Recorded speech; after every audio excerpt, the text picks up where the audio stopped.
C'è un antefatto che non bisogna dimenticare, il fatto che Pietro da Cortona, allora principe dell'Accademia di San Luca, cerca di capire se veramente nella antica chiesa, che era di proprietà dell'Accademia di San Luca, vi erano anche i resti della martire a cui la chiesa era dedicata, Santa Martina.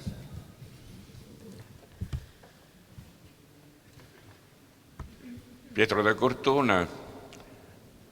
fa personalmente questo lavoro di scavo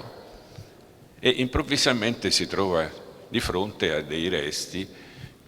che tutto fa credere che siano i resti della martire. Questa riscoperta ha certamente un valore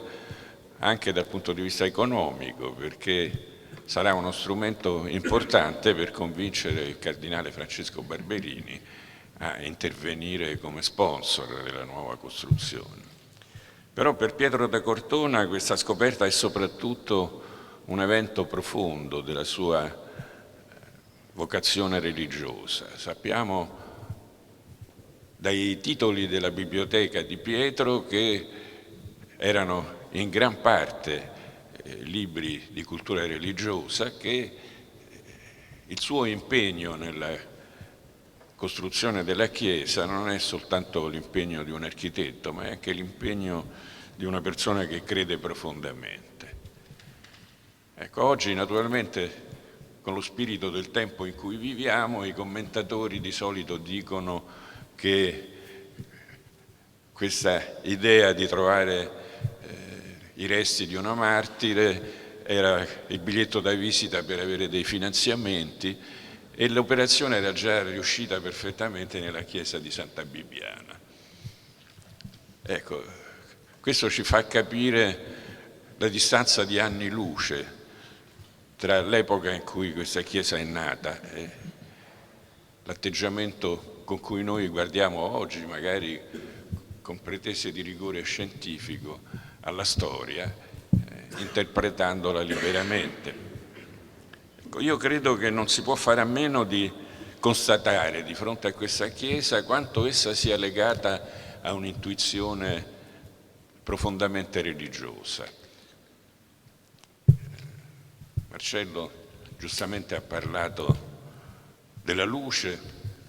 La luce come simbolo della grazia è un elemento fondamentale, caratterizzante di questa Chiesa,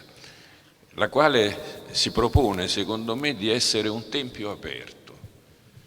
Mi è piaciuta la formula del restauro aperto, perché si addice veramente a una Chiesa in cui tra lo spazio esterno e lo spazio interno c'è un legame profondo. Naturalmente parlo non della concretezza materiale. Nella concretezza materiale siamo di fronte a un involucro chiuso, come è giusto che sia una chiesa, anche se ci sono molte finestre che la illuminano. Ma se noi guardiamo la disposizione delle colonne e il chiaroscuro che crea la loro disposizione e guardiamo il carattere quasi provvisorio di chiusura che hanno quegli elementi che stanno tra le colonne più vicine, ci rendiamo conto che l'idea di Pietro da Cortona è soprattutto quello di affermare la continuità dello spazio interno con lo spazio esterno e quindi di immaginare un tempio accessibile, trasparente, che in qualche modo deriva dall'esperienza rinascimentale, ma aggiunge a questa esperienza qualcosa di nuovo. Nella biblioteca di Pietro da Cortona c'erano anche due libri di architettura molto significativi, uno era i 4 libri del Palladio e l'altro era il Vitruvio commentato dal Barbaro, che ha, come sapete, le illustrazioni di Palladio. Il rapporto con Palladio è fondamentale per la nascita del barocco a Roma. I 3 grandi, Bernini, Borromini e Pietro da Cortona, colloquiano continuamente con Palladio, anche se questo non è stato ancora messo in risalto in modo determinante. Non si spiegherebbero moltissime delle immagini create da questi 3 grandi senza il riferimento a Palladio, che non è ovviamente un riferimento diretto, ma è un riferimento mediato che diventa compatibile con l'altro riferimento dominante, che è quello a Michelangelo Buonarroti. Ecco, l'innesto di queste due esperienze così diverse ma nello stesso tempo legate dal tempo in cui si sono svolte, è alla base di quel fermento critico che porta l'architettura a cambiare disegno, nel senso di esprimere una partecipazione, un calore, una dimensione umana che era assente nell'architettura rinascimentale, che appunto solo occasionalmente attraverso i grandi capolavori aveva cominciato a fare capolini. Mi sembra importante accennare a questa identità, cioè questo è un edificio unico nel suo genere, è certamente in rapporto con gli altri grandi capolavori come San Carlino e Sant'Andrea al Quirinale, che rappresentano la soluzione del problema della Chiesa da parte appunto degli altri protagonisti del barocco, ma in questo c'è qualcosa di assolutamente legato all'esperienza di Pietro Re Quartuna.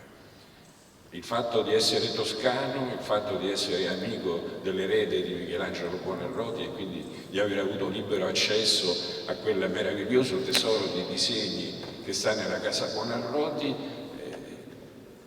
costituisce il grande tesoro accumulato e che poi lui riesce generosamente a